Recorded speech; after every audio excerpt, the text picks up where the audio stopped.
Hi hello नमस्कार। इस channel में आने के लिए आप सभी को आभार। हमने पिछली बार बोला था, हमने हार्डवेयर के 5 कंपोनेंट्स आपको मैंने बताया था। अगर आपने वीडियो नहीं देखा तो आप देख सकते हैं इस वीडियो को जाके। उसका सबसे पहला और मेन कंपोनेंट प्रोसेसर या सीपीयू, उसके बारे में आज हम सीखेंगे कि वो अंदर कैसे काम करता है। तो ये बहुत ही थोड़ा सा डिफिकल्ट टॉपिक है, तो आज हम सिर्फ और सिर्फ सीपीयू या प्रोसेसर के बारे में कवर करेंगे और कुछ नहीं। हमें सिर्फ आज की क्लास में सिर्फ ये एक डायग्राम समझना है। ये आप देख सकते हो डायग्राम बोर्ड पे। हमें सिर्फ ये डायग्राम को समझना है आज की क्लास में, ठीक है। तो हम शुरू करते हैं। Make sure that you follow with me in each and every diagram, क्योंकि मुझे भी समझने में टाइम लगा था, आपको भी थोड़ा सा टाइम लग सकता है। लेकिन अगर आप ध्यान से जो मैं बोल रहा हूँ आप उसको फॉलो करोगे, अगर आप वीडियो पूरा देखोगे तो आपको पूरा समझ में आ जाएगा कि सीपीयू या प्रोसेसर कैसे काम करता है। अगर आप ये समझ गए तो आप पूरा कंप्यूटर कैसे फंक्शन करते हैं वो आप समझ जाओगे, ठीक है। तो ये है हमारा, ये जो बड़ा बॉक्स है जिसमें छोटे छोटे बॉक्स बने, ये हमारा प्रोसेसर, ये हमारा मेन सीपीयू के अंदर मैं आपको बोला था ये है हमारा प्रोसेसर जिसके बारे में हम पढ़ेंगे, और ये पूरा चीज है हमारा सीपीयू, ठीक है। तो ये छोटा सा जो बॉक्स है प्रोसेसर। अब प्रोसेसर के अंदर क्या क्या होता है, एक बॉक्स के अंदर छोटे छोटे बॉक्स रहते हैं, छोटे छोटे। ये छोटे छोटे बॉक्स को हम बोलते हैं उसको registers, okay. So these small boxes inside the processor is known as registers. ये एक्चुअली बॉक्स शेप में नहीं होते, ये मैंने आपको अंडरस्टैंडिंग के लिए मैंने बॉक्स बनाया। जरूरी नहीं है कि जो बॉक्स है वो बॉक्स हो, कुछ भी हो सकता है। ये चिप्स होते हैं, इसको हम रजिस्टर बोलते हैं, ठीक है। तो अगर हमें प्रोसेसर में सपोज हमारे बेसिक एग्जांपल जाते हैं 1 + 1। So if computer has to perform the following action 1 + 1, so what will happen is that 1 and 1, so they both are binary digit, मतलब वो हमारा बाइनरी कोड है जो कंप्यूटर समझता है। सो 1, अब ये 1 होगा वो कहाँ होगा हमारा, ये 1 होगा हमारे रैम में। So process starts from here RAM, okay. So यहाँ पे एक 1 है, यहाँ पे एक 1 है।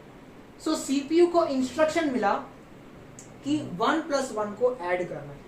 तो सीपीयू यहां से क्या करेगा, सबसे पहले उसको रैम से उस 1 को रिट्राइव करना पड़ेगा, मतलब उसको निकालना पड़ेगा सीपीयू के अंदर। तो उसके लिए मदद करता है हमें MCC. So MCC stand for memory controller chip. मैं लिख देता हूं एक बार आपको याद हो जाए, मेमोरी कंट्रोलर चिप, ठीक है। So what is MCC? MCC is the bridge between our CPU and RAM. So अगर CPU को कुछ चाहिए 1 + 1 ऐड करना है, पर ये 1 और 1 को कहाँ पे मौजूद है, वो 1 और 1 हमारे रैम में। तो इसको इंस्ट्रक्शन मिला CPU को कि 1 और 1 को ऐड करना है। तो ये क्या करेगा, ये इंफॉर्मेशन, ये ईडी बोलते हैं इसको, ईडीबी एक्सटर्नल डाटा बस, ये बेसिकली वायर्स होते हैं, वायर्स। तो सीपीयू क्या करेगा, इंस्ट्रक्शन भेजेगा अपने एमसीसी में कि मुझे लाके दो 1 और 1 ऐड करने के लिए। तो एमसीसी के पास इंफॉर्मेशन आया, सीपीयू ने कहा या प्रोसेसर ने कहा कि मुझे 1 और 1 ढूंढ के, तो कहां से, रैम से। अब एमसीसी क्या करेगा, अब एमसीसी को, अब देखो रैम में बहुत सारे इंफॉर्मेशन होते हैं, ठीक है, हजारों लाखों करोड़ों 1 + 1 होते हैं, लेकिन हमें कौन सा 1 चाहिए कौन सा नहीं चाहिए वो सॉर्ट आउट करना पड़ेगा। तो हर एक इंफॉर्मेशन का एक लोकेशन होता है रैम में, हर एक चीज का एक लोकेशन होता है कि यहाँ पे ये पर्टिकुलर 1 स्टोर्ड है। तो ये क्या करेगा, अब एमसीसी को ढूंढना है, पूरे रैम को छानना है, पूरा उसको ढूंढना है कि where is that 1 + 1। So it can't do function, इसको वो अकेले नहीं फंक्शन कर सकते। तो ये क्या करेगा, एड्रेस बार, ये जो एड्रेस बार है ना, एड्रेस बार, ये एड्रेस बार क्या मदद करता है, एड्रेस बार हमें एमसीसी को ये लोकेशन बताता है। मतलब सीपीयू हमें 2 चीजें बताता है, एक तो उसको क्या चाहिए, उसको 1 + 1 चाहिए, और उसका लोकेशन कहाँ है ये एड्रेस बार बताता है। तो सीपीयू 2 चीज कर रही है, एक तो एड्रेस बार के थ्रू इसको भेज रहा है और डायरेक्ट इसको भेज रहा है। तो इसमें से तो डायरेक्ट इंस्ट्रक्शन आ रहा है कि 1 + 1 ढूंढ के दो, और एड्रेस बार क्या कर रहा है, वो उसका एड्रेस बता रहा है कि 1 + 1 where is that 1 + 1 in the RAM. तो ये दोनों इनपुट आता है इसके अंदर, एमसीसी के अंदर, मेमोरी कंट्रोलर चिप, ठीक है। अब एमसीसी इस एड्रेस बार की मदद से रैम में पूरा सर्च करेगा कि ये 1 और 1 कहाँ है, ठीक है। एक बार 1 और 1 मिल गया तो ये रैम से ये एमसीसी इसको निकाल लेगा और उसी तार से जहां से उसका ये इंस्ट्रक्शन आया तो उसी ईडीबी से मतलब एक्सटर्नल डाटा बस से ये 1+1 को भेजेगा सीपीयू। मतलब इसने रिक्वेस्ट किया, इसको रिक्वेस्ट मिला, इसने इसमें से उस 1+1 को निकाला, उसको निकालने में एड्रेस बार ने मदद किया और एमसीसी ने वापस उसको यहाँ पे भेज दिया। ठीक है, अब यहाँ पे 2 1 है हमारे पास, तो एक 1 एक रजिस्टर में स्टोर होगा, दूसरा 1 दूसरे रजिस्टर में, एक साथ नहीं होंगे कभी, दोनों अलग अलग जगह पे होंगे।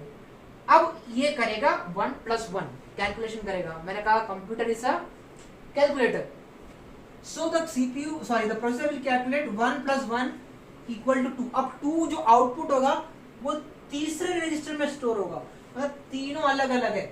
मतलब सीपीयू इस रजिस्टर को और इस रजिस्टर को ऐड करेगा और एक दूसरे रजिस्टर में इसका आउटपुट निकाल के रखेगा।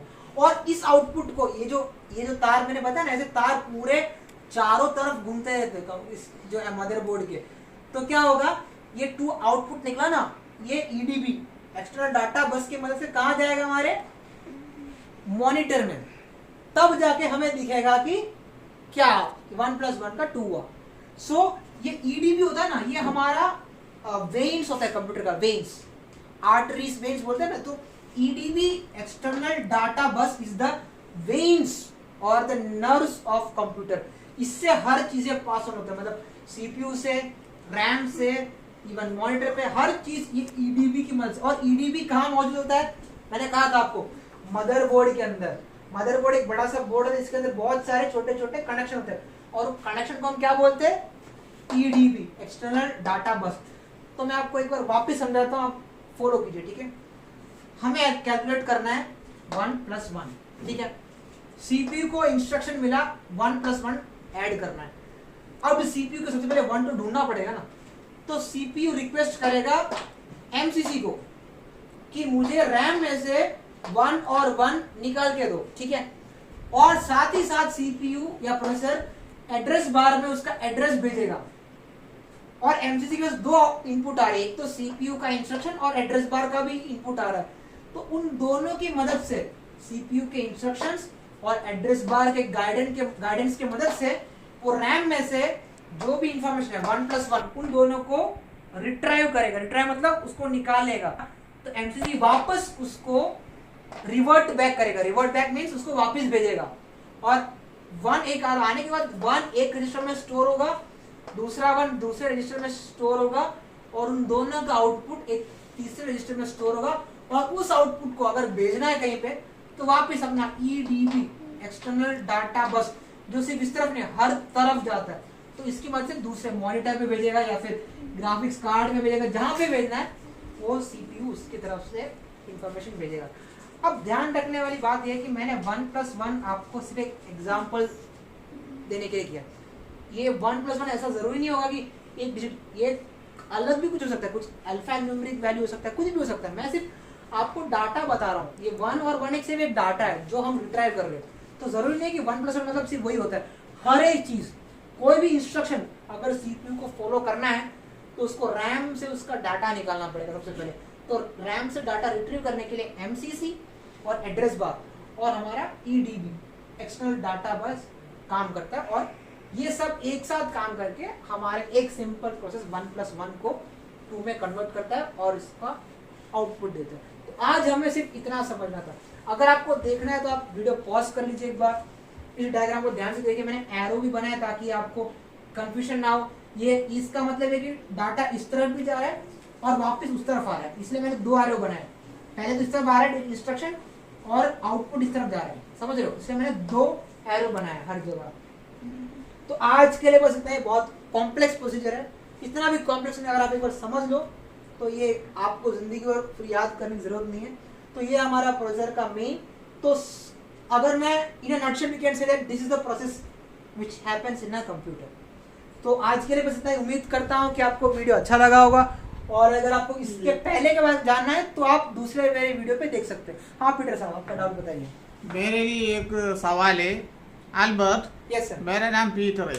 सो पीटर में ये नाम कीबोर्ड पे टाइप किया तो ये कैसे ये मॉनिटर पे आ जाएगा? आप नंबर बोला है तो हाँ, मेरा ठीक है। नाम पीटर है। तो सर आपका नाम है पीटर, आपने टाइप किया PETER। हाँ आपको मैंने बोला था कंप्यूटर सिर्फ 010101 समझता है, तो P का शायद ऐसा एक बाइनरी डिजिट में होगा 01011100, ऐसा 8 होना चाहिए, 1 2 3 4 5 6 7 8। ये मैं एग्जांपल दे रहा हूँ, रियल में ये नहीं है, तो ऐसा एक हुआ। और E का भी ऐसा होगा 8 1 2 3 4 5 6, तो पूरा एक सेट होगा, ठीक है सर। तो इस पूरे चीज को, और पहली बात आपने टाइप किया है, तो हमें रैम से निकालने की जरूरत नहीं है, आपने डायरेक्टली उसको दे दिया सीपीयू को। ये रैम में जो इन्फॉर्मेशन होता है ये तो हम कोई प्रोग्राम एग्जीक्यूट करें तब काम आता है, ये तो आप डायरेक्ट कीबोर्ड से टाइप कर रहे हो ना, आपके मेमोरी में थोड़ी है वो। आपने P लिखा तो क्या करोगे, P में ये पूरा आ जाएगा, ये EDB जो एक्सटर्नल डाटा बस है वो कीबोर्ड से उसका इनपुट आएगा इसके अंदर, प्रोसेसर के अंदर, और प्रोसेसर ये 00001 को प्रोसेस करेगा, यहाँ पे ऐड करेगा और उसका आउटपुट EDB के थ्रू वही भेज देगा। इसको यहाँ पे आने की जरूरत ही नहीं है क्योंकि ये मेमोरी में थोड़ी है, ये आप डायरेक्ट इनपुट ही कर रहे हो, आपको मेमोरी में स्टोर करने की जरूरत नहीं है। अगर आप प्रोग्राम में अगर आपका पीटर होता तो शायद ये ऐसा होता, आपको डायरेक्टली आप पीटर सर्च कर रहे हो तो कीबोर्ड इनपुट देगा सीधे सीपीयू को, सीपीयू सीधा उसको आउटपुट दे देगा। ठीक है, मेरा सवाल ऐसा था, हमारा पूरा इंस्ट्रक्शन कीबोर्ड पे जाता है, हाँ। ह्यूमन यूजर ये करता है, हाँ इसलिए वो पीटर वो जैसा नंबर जैसा आया था। फिर राम से निकालने के लिए कब इंस्ट्रक्शन कौन देगा? जैसे कि आप क्रोम खोल रहे हो, क्रोम, हाँ क्रोम क्या है, वो पहले से प्री इंस्टॉल्ड है, हाँ हाँ हाँ हाँ तो क्रोम का सारा इंफॉर्मेशन आपके हार्ड ड्राइव में स्टोर है, और हार्ड ड्राइव में से वो रैम पे आएगा एग्जीक्यूट करने के लिए, यहाँ पे इंफॉर्मेशन जमा है। लेकिन कीबोर्ड में क्या है ना सर, आपका पीटर आपके हार्ड ड्राइव में स्टोर नहीं है, आपने उसमें डाला है, नया डाला है, इसे हम नया न्यू वर्ड डॉक्यूमेंट बना रहे हैं, और जब उसको सेव करते तब जाके वो रैम या फिर रोम में चला जाता। आपने सेव नहीं किया, आपने सिर्फ टाइप किया है, सही है। आपको सिर्फ स्क्रीन पे दिखना चाहिए पीटर, तो उसके लिए ये सब नहीं चाहिए, उसके लिए बस सीधा आएगा, सीधा आउटपुट जाएगा, रिट्राइव करना। लेकिन आपने पहले देखो सर, अगर आपने पहले पीटर लिखा है लेकिन आपको पीटर साथ LLM भी जोड़ना है तो पीटर आएगा, तो ये इंफॉर्मेशन आएगा। पीटर आपने पहले सेव किया था, हार्ड डिस्क से जाएगा रैम में, रैम से जाएगा प्रोसेसर में, प्रोसेसर करेगा पीटर, और आप पहले ऐड करोगे तो वापस इस पे इंस्ट्रक्शन आएगा और ये सेव कर देगा उसको। Okay, thank you. मैं अभी it is clear Albert, thank you so much. ठीक है सर, तो जैसे मैंने कहा था आप अगली वीडियो मिलते हैं, आप इस वीडियो को सब्सक्राइब करना मत भूलें। तो चलिए फिर कल मिलते हैं, बाय।